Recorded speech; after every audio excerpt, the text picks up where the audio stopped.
I think that the biggest thing that separates Gen Z from the rest is the accountability aspect, which is why I push it so hard because, at least from my experience, and I'm not going to speak for everyone, of course, everybody has their own situation, but it seems as though from the people I talk to, the older you get, the more accountability you take for the decisions that you've made. And so I think Gen Z, we're at the age where we have we can blame some of our mistakes on others, right? We can blame our parents. How come you let me go into student loan debt? Or, we can blame the government. How dare you give me the loans to go to school? But we have to begin, as we mature, to take accountability for our actions.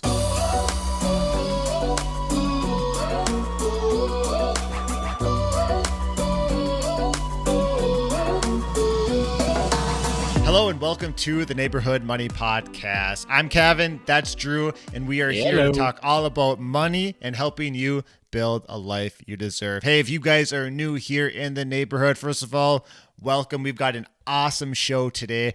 Actually, Drew and I got the pleasure to talk to James Bowman from the Gen-z Mon-e podcast. And we talked about, Drew, kind of a lot of stuff. We were all across the board when it came to money. We got to know about how James got out of his car debt, how he grew his savings and didn't know what to do with it, and then now is in real estate investing, and a heck of a lot more. But Drew, man, such a fun conversation that we had with James. He's so energetic to speak to, and he's so easy to talk to.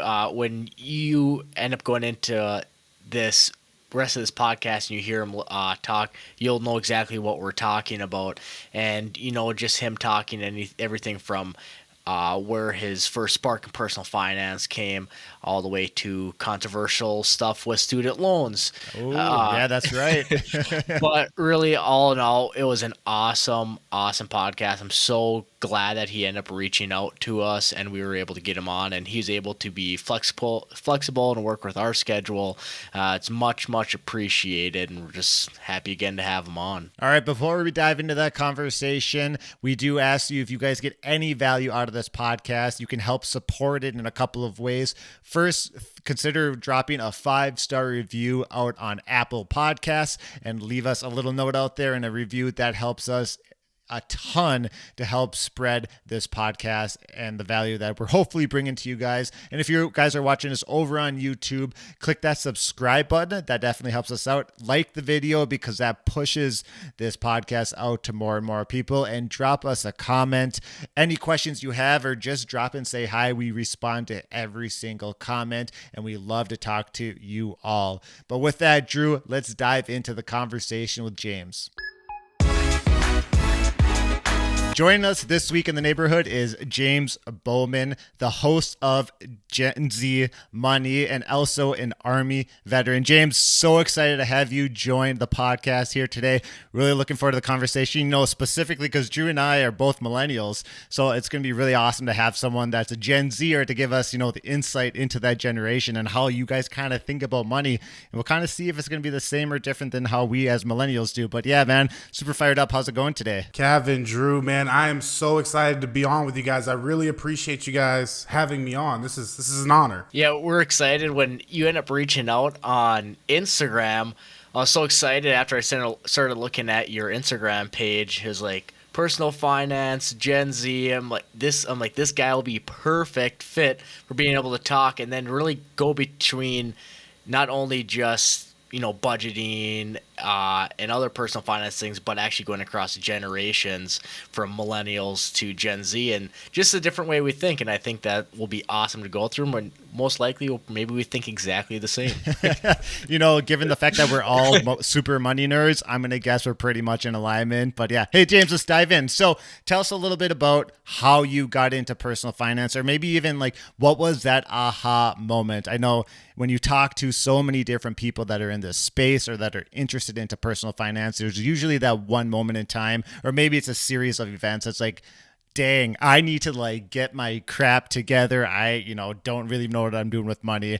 And then you go down this path and you get to where we're at. So where was that moment for you, James? Cavan, that's a great question, man. And like I will be the first to admit I stumbled into this whole personal finance thing. Like most people, Yeah. I was in the military, you don't make as much. I was making some really dumb mistakes, man. I was buying cars buying a car I couldn't afford, putting insurance on credit cards and things like that. And I had a moment where I ended up like super duper far down deep in the hole after purchasing a car. I had to put insurance on my credit card, so it was like $500 and I had no money. And I was learning about like what is a deductible and what is a premium and all these things. And my world came crashing down. And it was only after then I was able to start actually saving money. I was able to save $1,000 to cover a deductible and continue that into, saving more and more and more. And then it got to a point where I remember the conversation like it was yesterday. My wife one day asked me, she's like, James, what are you saving for? And I had absolutely no idea what to tell her. I think at the time I might have had like $8,000, $10,000 just from starting a saving habit. And that's where it all started, man. And I was like, I don't know what I'm saving for. Let me go find out what I'm saving for. And I got introduced to this whole world of personal finance. Was it a podcast that you first went into, or is it just Google searching, or was it like a book? Was there like one mentor that first got you on the rabbit hole of personal finance? Of course, Drew. There was always one. And of course, Where did I go as Gen Z? I went to YouTube University, man. And the first channel yeah, exactly. And the first channel I came across was Graham Stephan. And that's how I learned about what index funds were. Yeah. And I learned about real estate and just all these different aspects of personal finance and all these different styles of investing and learning what investing actually was. So that was first. But of course, as you know, once you get into one, it doesn't stop. Then I found Dave Ramsey. I found Bigger Pockets. I found, a whole host of different platforms that were all about learning to invest. I think that's one of the things I love about this space is that however you learn best, whether it's video through YouTube, audio through podcasts, if you like to read, you have that option, but there's so many good options out there to actually dive in and really just get fired up. I mean, at least for me as a huge money nerd, I get fired up when I look at this stuff. And actually Graham Stephan was a huge influence on me and still is. So I'm glad to hear that, he had a huge impact on you as well. But James, I wanted to talk a little bit about real estate. I know that you are a real estate investor. You have a couple of rental units, but can you kind of walk us into like how you got down that path from being in car debt to saving that $1,000 to saving that $8,000 and be like, what the heck do I do with this money now to being a real estate investor? Yeah, so it all started with, I'm going to give credit to Graham Stephan, watching his videos, seeing how he analyzed properties and seeing the benefits of real estate, whether it's, cash flow, appreciation, tax benefits, principal pay down, all of these different ways of creating income. I realized me and my wife, we were renting an apartment and I'm like, look, we need to buy a house. And luckily, I don't even remember where I learned about it, but being in the military, I had access to the VA home loan where you can get 0% down. So I ended up calling up. We were about halfway through our lease, and I was just like, you know what?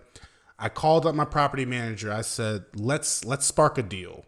If I use one of your agents, because they're also a brokerage, if I use one of your agents to purchase a home, will you let me out of my lease early with no extra fees, no early termination fees? And lo and behold, they called me back like a day later. They're like, yeah, like, wow, here's her number. That's creative. Yeah, and I'm sure that I can credit it to someone else on YouTube University that gave me that idea. But again, it worked. And we ended up purchasing our first home as a primary residence, 0% down. And this was January of 2020. Okay. So you know what kind of followed that. Yeah. And but it ended up, man, it has absolutely changed my life. Like I went from never even imagining owning a home to end up owning 3 now. And it all was due to just education and taking that first step in buying a primary residence. When you went about getting your 2 other single family home properties, did you look for the area just close to you, or were you looking all around the country and potentially using like a property management company? So I do use a property management company. I use the same. Okay, I'll answer your first question first. Sure. I only buy in one city primarily right now, Okay. just because it still works and it's Yep. close enough that where I don't know, if I can't sleep at night, I can drive by. It's an hour away, so Yeah. it's not close enough to walk to, but it's close enough to drive to. And Sure. I have the same property manager that leased me my first apartment. They're now managing it, and I still use that same brokerage to purchase through. And but yeah, I normally just stay in the same area, and it's just due to it's what I know. So I was stationed at Fort Stewart, and so I know the Fort Stewart Hinesville area so well for being there for so many years. That's kind of it. Yeah, it's what I know, and it's what I feel comfortable with at this point, Drew. Absolutely. So you mentioned a little bit about index funds before and how you invest into real estate. Do you do both of those, or do you prefer one more than the other? And why would you prefer one over the other? That's a great question. So I do both. I mainly use index funds for retirement, or any retirement accounts. I have like an IRA, HSA, and things like that. And then I primarily use real estate to start getting out of that 9 to 5. So my real estate is like my retire early or my financial independence. And then the index funds are kind of just my retirement that I can't touch. And the reason I did that is because I could go really gung-ho into index funds in the stock market, but especially using tax advantaged accounts, as you guys know, I'm locking that money away. So it's not going to do anything for me today. So that's why I've been much more heavy towards real estate, which right now, if I look at my total net worth, it's about 75 to 80% into real estate, and the other 25 is in index funds in the stock market. I really like that. I kind of been on a kick lately of like diversifying revenue streams.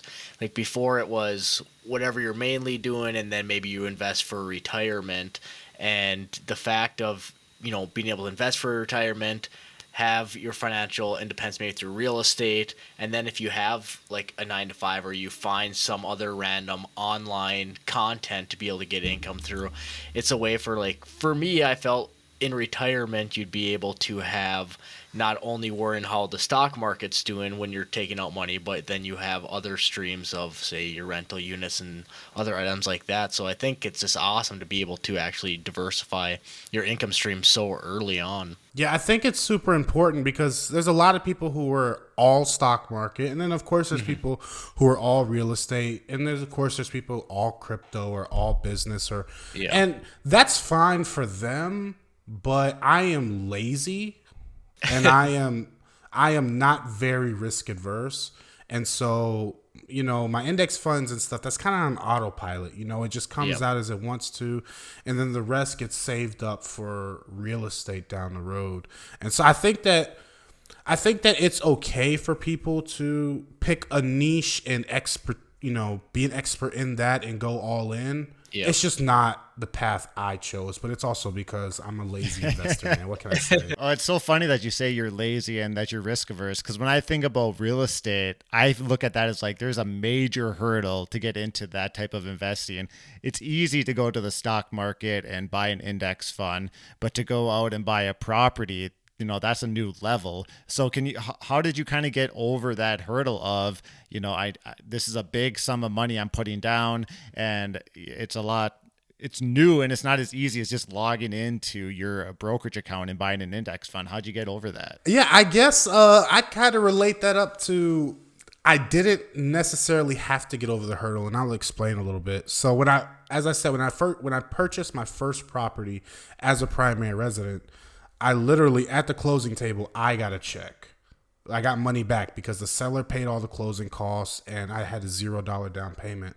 So I didn't really put an investment into that house. Sure. And it was only after we moved out of that house and the rent started coming in, that's when I'm like, okay, this just went from being a theory to being real. Yeah. And then it's like, okay, now I'm ready to put some real money. Now I'm ready to put 20% down on a property. Now I'm ready to, start renovating properties. Now I'm going to put my money in because I didn't put any money in and it worked out. So you kind of got It wasn't as scary. Yeah, so you kind of waded in the water a little bit, and then you're like, hey, this is actually a fantastic opportunity to invest my money, and now I'm all in. I'm going to go out and buy that property with my 25% down payment. That's pretty cool. So, James, I was just thinking here on your social platforms, you do a lot of reaction videos on like TikTok and Instagram. Has there been any reaction video that you've done that's really stuck out to you? I think ones that I've seen is, talking about like student loans or medical loans out there. I think those ones stick out to me. Is there any big ones that stuck out to you? Yeah, anytime the student loan conversation comes up with anything, I think it's a very controversial topic to discuss. And the way I've begun to carry myself is, I want to show everyone, I want to show my listeners or people watching my videos, I want to show them that I love them. And unfortunately, the way I do that is by being harsh and not sugarcoating things. Yep. A big part of what I like to put out there is accountability. Now, I will be the first to admit the student loan crisis we're in, it's absolutely a crisis and it needs to be dealt with. Yeah. But the way that most people want to deal with, I don't agree with. And so it's when I share that, that's where I get the most backlash. But again, it's because I get the pushback that I kind of want to push it more because I want people to understand, like, I'm not your enemy, right? Yeah. I hate student loans just as much as you do, but just all out forgiving them, I don't think is the perfect path. So like you said, I think it's the student loan ones, man. So James, I always like a little bit of controversy in my life. What do you look at that student loan crisis and like what would you say is like the right way out of it, and like what do you tell your TikTok listeners or followers? So the utmost first thing, they have got to stop making the loans. I mean, in order, anytime you learn any first aid, it's always stop the bleeding and then repair the damage. So we cannot repair the damage. We cannot forgive student loans until we stop the bleeding. What is that going to do? What's the side effect of that? Well, a lot of students aren't going to be able to afford to go to college right now. Tuition costs are going to have to come down, or scholarships are going to have to become more apparent and easier to obtain. But I think, and I've pondered a lot about this, and it's not a perfect solution, so I want to clear the air on that. But I think that the most efficient way to deal with the student loan crisis would be able to make them bankruptable. Yeah. And this will do two things. This is going to teach lenders, listen, you guys were taking advantage of these people, so you're not going to get your money back. You took that risk, and it's not going to pay off. But it's also not going to let students that took advantage of that system, it's not going to let them get off scot-free. If they have to file for bankruptcy, now they're not going to be able to purchase a home for the next 2 to 3 years. And now they're going to have a bankruptcy on their credit report for 7 years. And again, that is a pretty harsh way to solve the problem. But I think that's the only equal outcome to where everyone just isn't getting off scot-free. Yeah, I think with the loans being non-bankruptable, I think there's also this, incentive for colleges to then increase their prices higher. So, college education is becoming more and more unaffordable, and people think they can afford it because they're taking out a loan for it, but then they're paying for it the rest of their life, especially if they're not, taking any personal finance action towards it. So I think not only does it make the lender and the borrower jumping over my words here, but it only doesn't make them responsible, but it also makes the education system accountable for not raising these prices so drastically, making it actually more affordable for people then to go to college. Yeah, I think the hardest part, at least for me to grasp, is I never had student loans.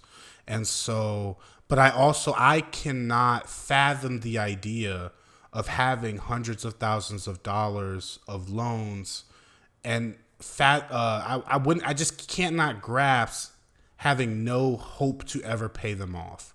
I cannot grasp the fact that I'm going to die still paying on student loans. And that is what a lot of people deal with. So, and that's why it's so controversial. And I want to be sensitive to that because we hear the horror stories of people like orthodontists having $1 million of student loans and never paying them off and ending up dying.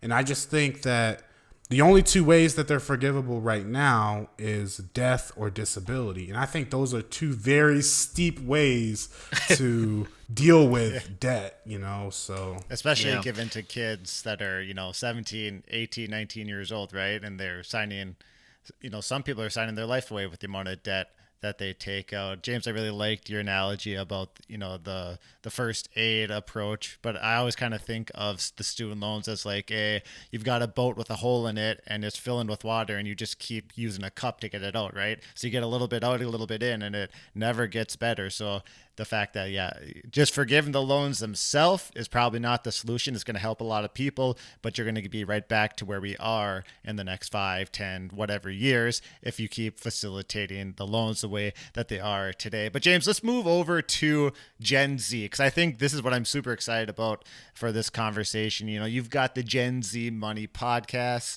and, with Drew and I, like I said, being millennials, and you being a Gen Zer, what would you say is one of the, some of the money habits that you see Gen Zs have today that, may be a little bit different or maybe the same as previous generations? So I'll start by saying because as you guys probably know, I bring on guests of all ages, millennials, boomers, Gen X. So I speak with a lot of people, especially even in everyday life. And I've come to realize that Gen Z isn't too far off from the same money mistakes that the people before them have made. I think that the biggest thing that separates Gen Z from the rest is the accountability aspect, which is why I push it so hard because, at least from my experience, and I'm not going to speak for everyone, of course, everybody has their own situation, but it seems as though from the people I talk to, the older you get, the more accountability you take for the decisions that you've made. And so I think Gen Z, we're at the age where we have we can blame some of our mistakes on others, right? We can blame our parents. How come you let me go into student loan debt? Or, we can blame the government. How dare you give me the loans to go to school? But we have to begin as we mature to take accountability for our actions. And I'm just going to give a prime example. I hope my wife doesn't listen to this. But for example, my wife, she had student loans. She was going to school to become a registered nurse. And she would take out extra loans and go shopping. But this was, of course, before I knew personal finance, before she knew personal finance. So looking back, we're like, girl, you crazy. But it's only now that she's able to take that accountability. Like, that was so stupid. And of course, she's paid them off by now. So she's kind of, she has purged herself of those bad decisions. But I think as we mature as a generation, we'll begin to take accountability more for our actions as millennials and boomers and Gen X have. So, being a personal finance coach, have you had many Gen Z clients yet? Yes. But I will say, I'm not hating on Gen Z, but I think they are the hardest clients. And I guess the reason I'm asking is, has there been a question you've seen from Gen Z over and over again from personal finance that you seem that their biggest hurdle with personal finance is? Like, is there something that just constantly comes up, maybe in your comments on social media or maybe from your actual clients that they say, this is the first thing I need to get over? There is, Drew, and I hate to say it, but it's, how do I do it quickly? And Okay. that comes from anything. How do I buy a house quickly? How do I get rich quickly? How do I get out of debt quickly? And I kind of have to readjust their mind frame to say, you do this as quickly as you want to, as quickly as you can, as it can only go as fast as you're willing to take it. So if you're willing to work 7 days a week for 3 months, you can be done in 3 months. But if you want to work 4 days a week for 7 months, that's what it's going to take. So I think it's the quickness, Sure. It's Instant a lack of gratification delayed gratification. Yeah.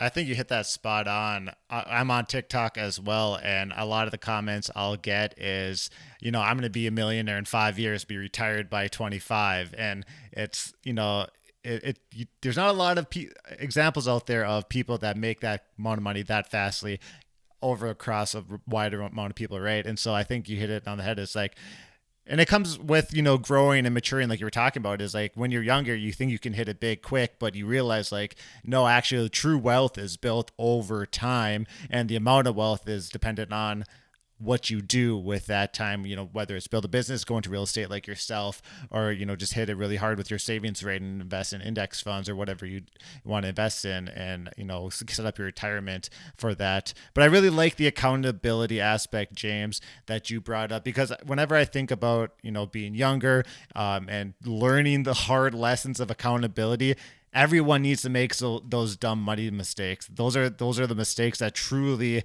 help you grow as an individual, isn't it? Yeah, Cavan, you hit it right on the head, man. That was actually the follow-up point I was going to make after you said that. Is like, you have to let them make the mistakes so they realize that there is no quick way. And I don't want to bash on crypto, but we've all seen the TikToks. It's like, buy this, it's going to spike up, and you're going to become a millionaire. And you can only do that so many times before you learn. And I've come to realize, not only coaching clients, but also talking to people who've contacted me through the podcast, or even trying to help family with finances, it's only when they bump their head so many times they realize, okay, this is not working. I need to try something else.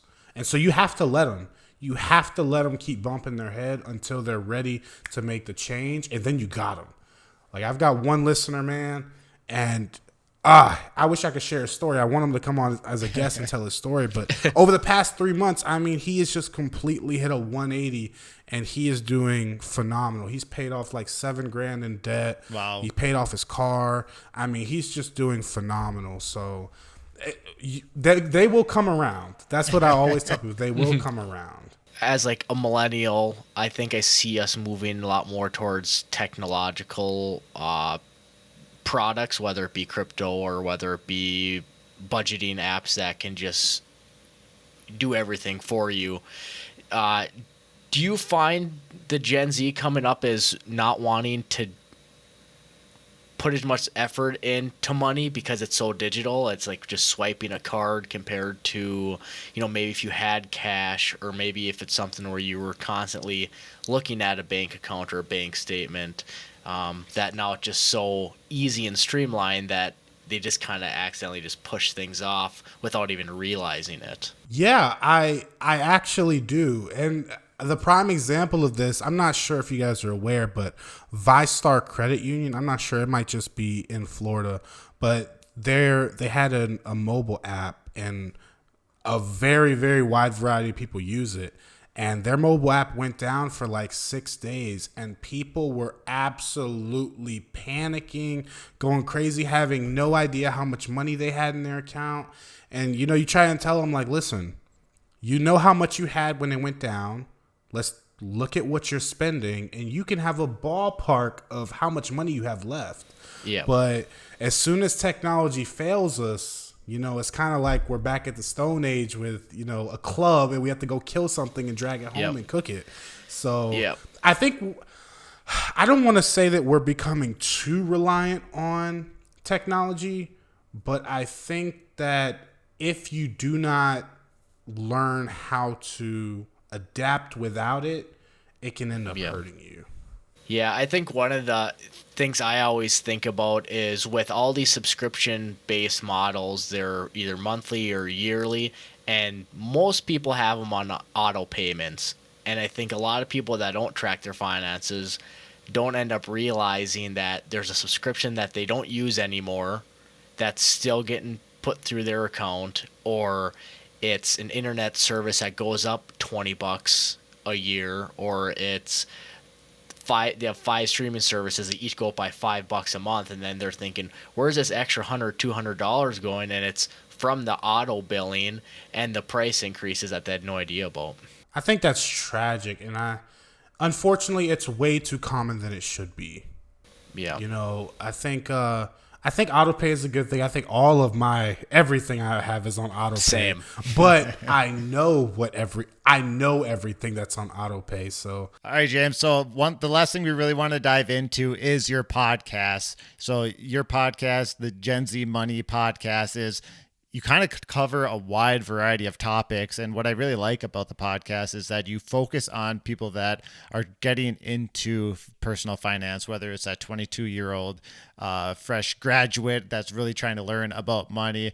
And for the listener here, we're talking a little bit before recording here, and I was telling James how he had my absolute podcast idol on his show. So if you guys want to go check that out, I highly recommend it. I actually listened to it today, that being Joel Sehi from the Second Benjamin's podcast. But James, yeah, so your podcast is absolutely fantastic. What is your ultimate goal with the podcast? I know I said a little bit about helping people get up and running, but what is your goal with Gen-z Mon-e podcast? Well, first of all, I appreciate the kind words. And to answer your question, Cavan, it's like I just wanted, because I come from poverty, low income, and I know that putting a price barrier on some things, you're not going to be able to reach the people who actually need it. And that's why I created the podcast, because I wanted to give my time to people without dedicating my time to people. Does that make sense? Sure, so I want to give back, but I don't want to be on Zoom calls for 4 hours, coaching every night or being that attentive. So I put out the podcast because I put the information out there. So if you want it, you can absorb it. And if you don't have to. And I found much success in it because they know me as James, but they don't know me as James, the finance coach. And so when they see me in another hat and they realize, like, okay, wait a minute, he's talking about something that I have no idea about, I'm going to listen to it and I'm going to message him because I know him personally. And I think that's like the core of the podcast, is to get the information out there, get people interested, get people asking the right questions. And then once you have them on a rope, you can reel them in and say, look, you need to go shop your insurance. You need to do this, and just get them asking the right questions. I think that's the biggest point of the podcast. Make sure that your listeners don't put their insurance on their credit cards. Exactly, man. And I teach them what a deductible is because nobody taught me. I was 18 years old. There's no reason that I should be buying a car and not know that I need insurance before I ride off the lot. Like, there's no reason that should happen. And so now it won't, because I have a detailed episode on insurance and how I messed it up. So that's awesome. I love that. So we like to ask all of our guests that come onto our podcast what their financial vice is. What is that one thing, their financial guilty pleasure, if you will, that over your financial journey, you continue to buy, whether it's from time to time or more often, and maybe sometimes you feel a little bit guilty about it. Do you have a financial vice? And if so, what is it? I have two, man. And the number one is food. Like, nice. I do not, you cannot get me. It's built into the budget, and it will always be built into the budget. I will cut tooth and nail. I will cut internet before I cut food. Right. But no, I enjoy eating at different places. It's a thing. And then the other thing is shoes. But again, it's built into the budget, once a month that I can do that. But those are the two. And I'd cut a lot of things before I cut those two things out of the budget. Where do you keep all the shoes? So I have like a little shoe rack thing. I don't have that many. I don't have like Yet. A closet full. Good point. But if I do one a month, that's 12 a year. And I don't think I'll get that bad. But yeah, those are the two, man. I gotta ask, are you a shoe guy that you like to buy the new shoes? Or are you like the type of guy that goes out and finds Jordan 1s and you put them on the shelf to never be worn? No, I wear all my shoes. But it's crazy. I just bought a pair of Jordan 1s today. But I wear all my shoes. I could sense it. Yeah, it's a little bit of both. It just depends. If there's nothing coming out that month that I really want, then I might look back and say, oh, I really like those. So very cool. All right, James. So we really appreciate you coming onto the podcast and talking with us here today.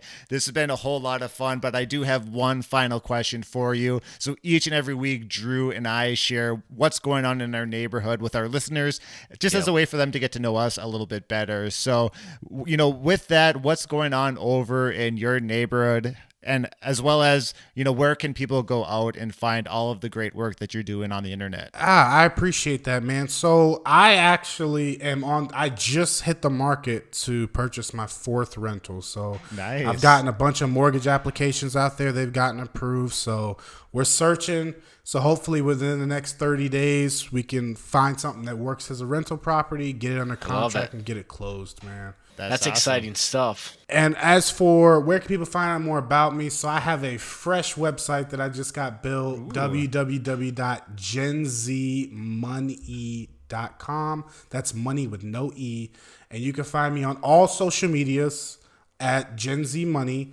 And the podcast is anywhere you listen to podcasts, Apple Podcasts, Google Podcasts, the whole 9 yards.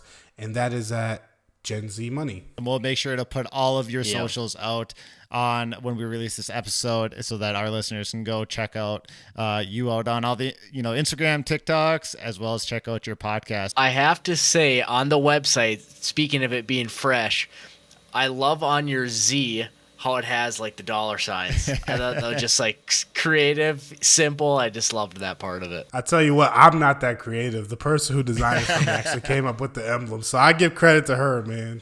It's always good to delegate. Amen. All right, James, thanks so much for joining us here today. Really loved the conversation. The pleasure's all mine. Thank you, guys.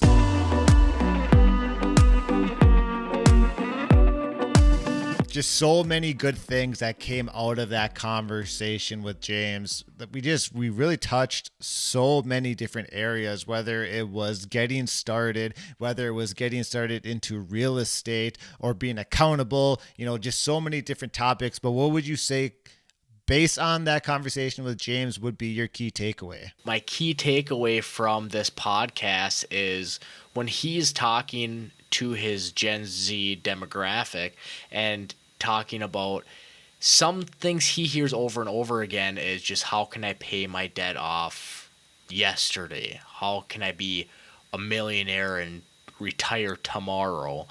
And I think what he's talking about is just kind of that instant gratification that people just starting out might have, but through the process of learning your personal finances, it's able to say, or James' take on it is, you can get to those spots that you want to be. It's just, how are you willing to work for it? How are you going to change the way you're living today to have that brighter tomorrow? And I think that is such a strong takeaway from this, is you can have that instant gratification mindset with the knowledge of what are you willing to put behind it. I mean, obviously, it's still not going to happen tomorrow or the next day. You're not going to have the get-rich scheme, but it can happen much sooner than you would have ever imagined by actually setting your ducks in a row and really executing the plan that you set forward. I think that plays into my key takeaway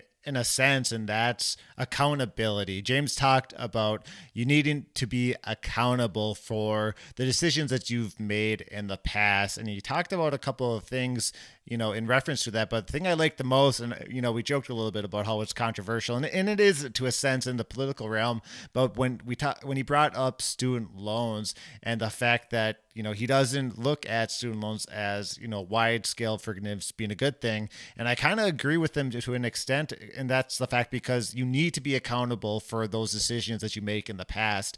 And in doing so, not only do you realize that, hey, maybe you made a mistake, and this is beyond student loans now, but maybe you made a mistake in the past, but being accountable, one, makes you grow from those mistakes, but then it also sets you up to really just be true to yourself and to make good, smart money moves going forward. And I absolutely just love that. 'Cause that's something that I live by. That's something that my family lives by, is be accountable to the mistakes, own up to them, learn from them for sure, and then continue to grow and, keep moving towards those long-term goals. The accountability is such a huge part of that conversation and anything with your personal finances, really.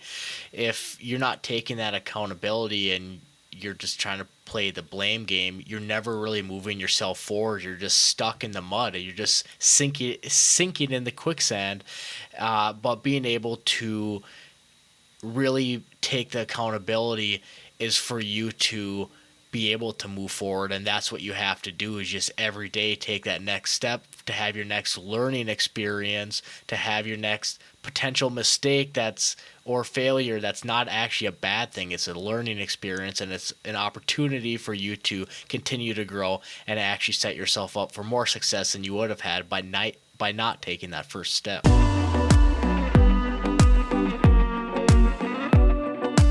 What's going on over in your neighborhood? We had a kitchen remodel last fall, and it went into a little bit colder months in winter, so we didn't actually end up doing the backsplash and tiling.